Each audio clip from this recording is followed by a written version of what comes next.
اعوذ باللہ من الشیطان الرجیم بسم اللہ الرحمن الرحیم اللہم صلی علی محمد وآل محمد وعجل فرج آل محمد ولا ندعهم۔ تمام مومنین کو یا علی مدد والسلام علیکم ورحمۃ اللہ وبرکاتہ۔ عزیزان گرامی قدر، جیسا کہ آپ لوگ جانتے ہیں کہ ہماری ایام فاطمیہ پر ویڈیوز کا سلسلہ جاری تھا۔ آج الحمدللہ شہادت حضرت زہرا صلوات اللہ علیہا کے عنوان سے اس کی آخری نشست آپ کے سامنے موجود ہے۔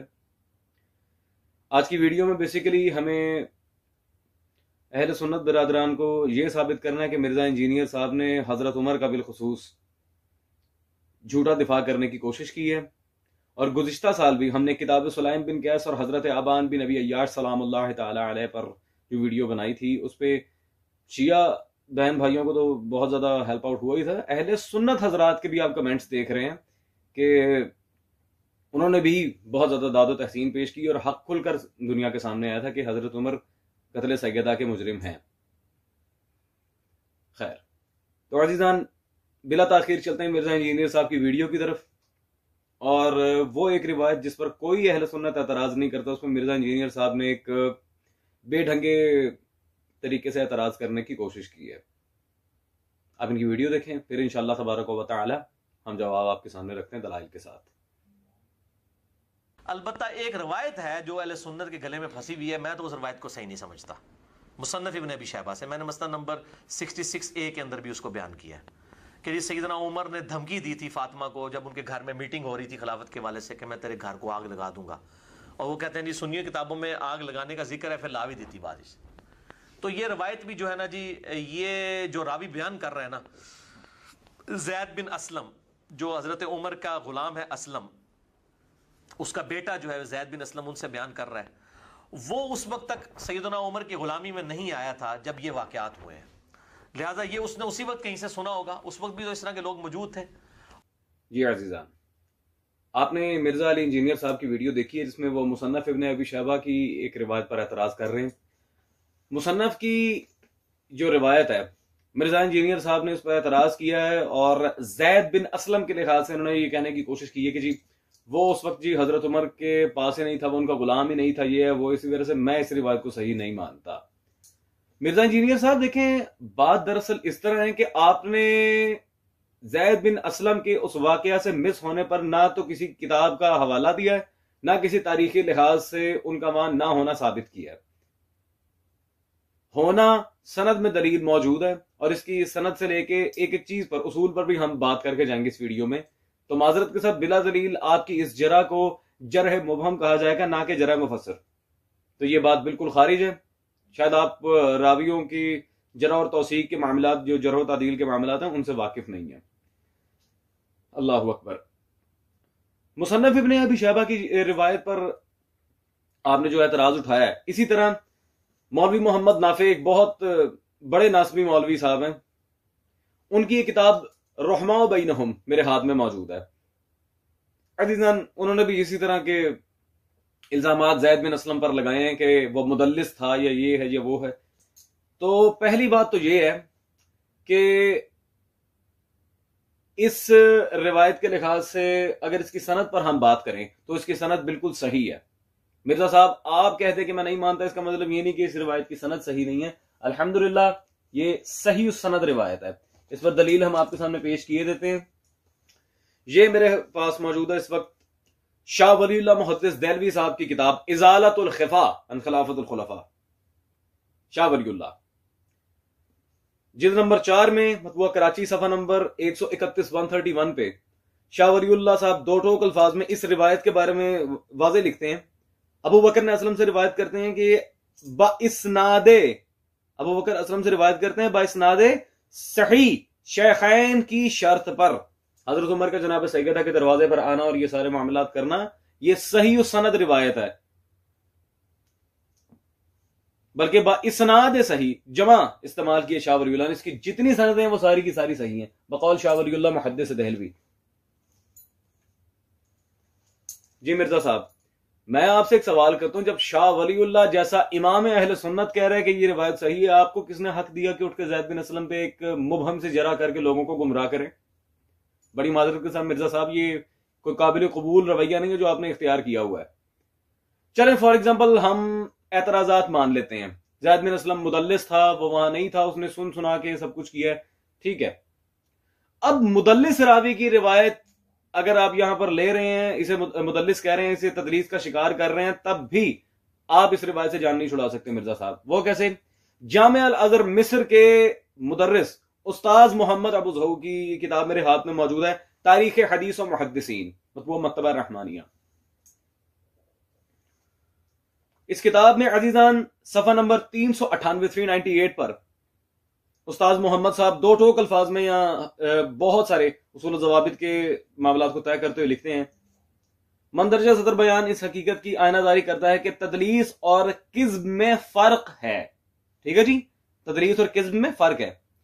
نیز یہ کہ علماء مدلس راوی کی روایت کو قبول کرتے ہیں، علماء مدلس راوی کی روایت کو قبول کرتے ہیں بشرط یہ کہ ثقہ ہو.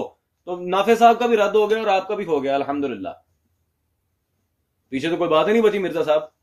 عزیزان پھر یہ کہیں گے زید ابن اسلم ثقہ کب ثابت کیا آپ نے؟ وہ بھی کیے دیتے ہیں. آپ کے امام ابن حجر عسقلانی، ان کی کتاب میرے ہاتھ میں موجود ہے تقریب التہذیب، یہ جلد نمبر 1 مطبوعہ مکتبہ رحمانیہ لاہور، تقریب التہذیب میرے ہاتھ میں موجود ہے. پیج نمبر 289 پہ مرزا صاحب ذرا ہم چلتے ہیں، اور یہاں پر رقم نمبر 2117 میں زید بن اسلم کا جب انہوں نے ذکر کیا لکھتے ہیں زید بن اسلم ادوی غلام عمر تیسرے طبقے کے ثقہ عالم راوی ہیں. ٹھیک ہے جی، تیسرے طبقے کے ثقہ عالم راوی ہیں. الحمدللہ حافظ ابن حجر نے ثقہ کہا ہے، اور ثقہ راوی کی تدریس والی روایت قبول ہوتی ہے، جیسا کہ آپ کے مسلک کے عالم استاد محمد ابو ظہو نے لکھا ہے اس بارے میں. تو یہاں تو بات ہی ختم ہوگی مرزا صاحب زید بن اسلم پہ آپ کی جرح بالکل ناقابل قبول ہے. عزیزان چلیں ٹھیک ہے، فار ایگزامپل ہم مرزا صاحب کی بات مان لیتے ہیں. اول تو شاہ ولی اللہ نے بھی اس کی سند کو صحیح کہا، حافظ ابن حجر عسقلانی کہہ رہے ہیں کہ راوی ثقہ ہے، یہ استاد محمد ابو ظہو یہ کہہ رہے ہیں کہ ثقہ راوی اگر تدلیس کرتا ہے پھر بھی روایت قابل قبول ہے. تو مرزا صاحب کے پاس اعتراض کے لیے کچھ بچا نہیں. اب میں ایک چھوٹا سا پوائنٹ دیتا چلو مرزا صاحب، فار ایگزامپل مان بھی لیتے ہیں کہ یہ روایت ناقابل قبول اس وجہ سے ہے کہ اس کی سند میں ضعف ہے، یا پھر یہ مدلس راوی کی روایت، چلے جو بھی آپ بہانہ تراشی کریں، مان لیا یہ روایت ناقابل قبول ہے سند کے اعتبار سے. لیکن آپ کے اسی بہانے کو برقرار رکھتے ہوئے آپ ہی کے گھر کے ایک مشہور زمانہ عالم کی بات اگر میں کروں تو سند میں کمزوری کے باوجود آپ اس روایت سے جان نہیں چھڑا سکتے الحمدللہ. وہ کیسے آئیں؟ علامہ شبلی نعمانی بہت بڑا نام ہے اہل سنت میں، ان کی کتاب یہ میرے ہاتھ میں موجود ہے الفاروق، حضرت عمر کے اوپر لکھی گئی ان کی سب سے زیادہ مشہور کتاب.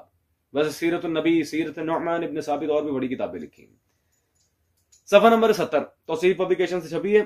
یہاں پہ وہ آپ والا ہی اعتراض کرتے ہیں، لیکن الحمدللہ یہ جناب زہرا کا اعجاز ہے کہ حق بالآخر لکھا ہی جاتا ہے. کہتے ہیں جی ابن ابی شیبہ نے مصنف میں، علامہ طبری نے تاریخ کبیر میں روایت نقل کی ہے کہ حضرت عمر نے حضرت فاطمہ کے گھر کے دروازے پر کھڑے ہو کر کہا یا بنت رسول اللہ صلی اللہ علیہ وآلہ وسلم، خدا کی قسم آپ ہم کو سب سے زیادہ محبوب تھا، ہم اگر آپ کے ہاں لوگ اسی طرح مجمع کرتے رہے تو میں ان لوگوں کی وجہ سے گھر میں آگ لگا دوں گا.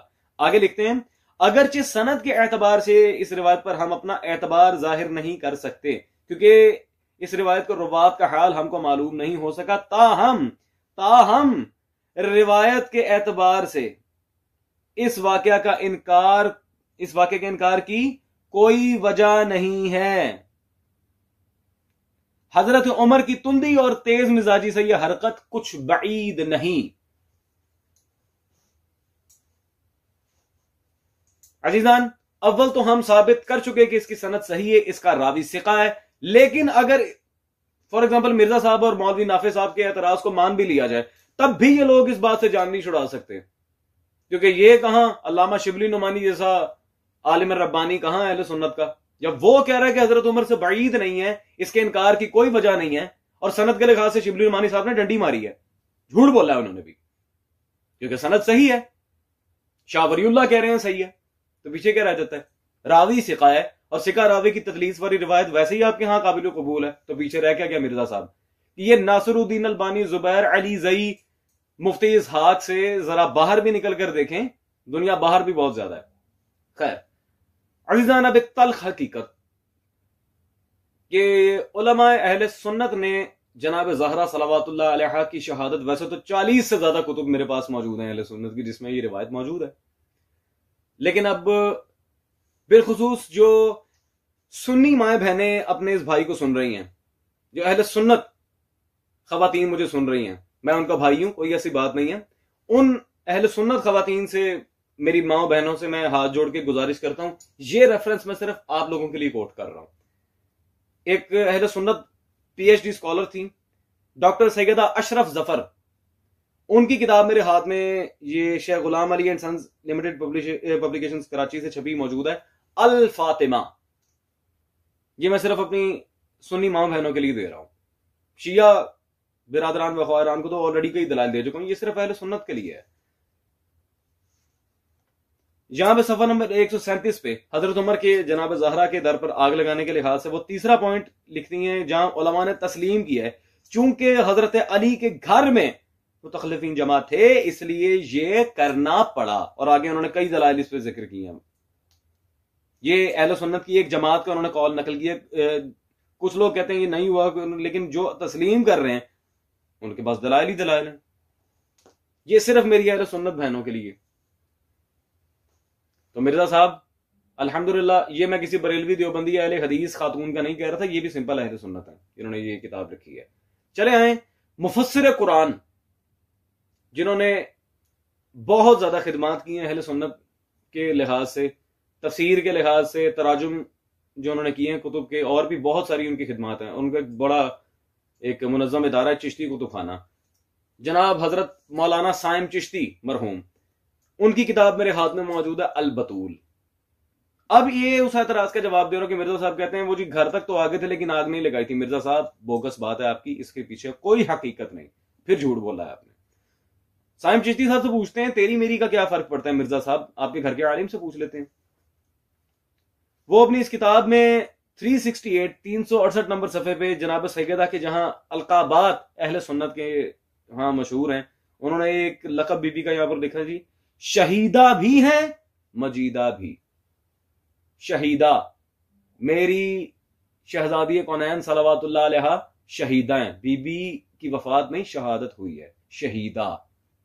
اور یہاں پہ یہ جو اشکال وارد ہوتا ہے شہیدہ سے مراد گواہ ہے یہ وہ، تو پھر بات ہی ختم ہوگی، پھر حضرت ابو بکر کے باغ فتح کے معاملہ میراث کو بھی آپ کو رد کرنا پڑے گا۔ تو یہاں شہیدہ کا وہی مطلب ہے جو بے عین ہی مطلب ہے، اسے چینج کرنے کی کوشش نہ کیا جائے، اس طرح من کن تو مولا میں مولا کے معنی کو بدلا جا رہا ہے۔ عزیزان، that's all for today۔ بشرط زندگی اگلے سال پھر سے ایام فاطمیہ پر ایک سیریز آپ کے سامنے رکھی جائے گی، تو stay tuned till the next year، اور باقی انشاءاللہ آپ کی خدمت میں حاضر ہوتے رہیں گے۔ آج جناب زہرا کی خدمت میں ہماری آخری نشست تھی جس میں ہم نے بی بی کے قاتلوں کو سب کے سامنے ایکسپوز کیا، اور میری دعا ہے کہ وہ اہل سنت حضرات جو اس ویڈیو کو دیکھیں انہیں شعور بھی ملے، اور سب سے بڑی دعا کہ وہ سب جتنے میرے سنی بھائی بہن اس ویڈیو کو دیکھ رہے ہیں ان سب کو یہ کتابیں خریدنے کی سب سے پہلے ان میں اللہ تعالیٰ ایک پوٹینشیل جگائے، ان میں ان کتابوں کو خریدنے، انہیں پڑھنے کی، تحقیق کرنے کی لگن جگائے، تاکہ وہ کل کو کسی مولوی کے محتاج نہ ہوتے پھرے۔ جزاک اللہ و خدا حافظ۔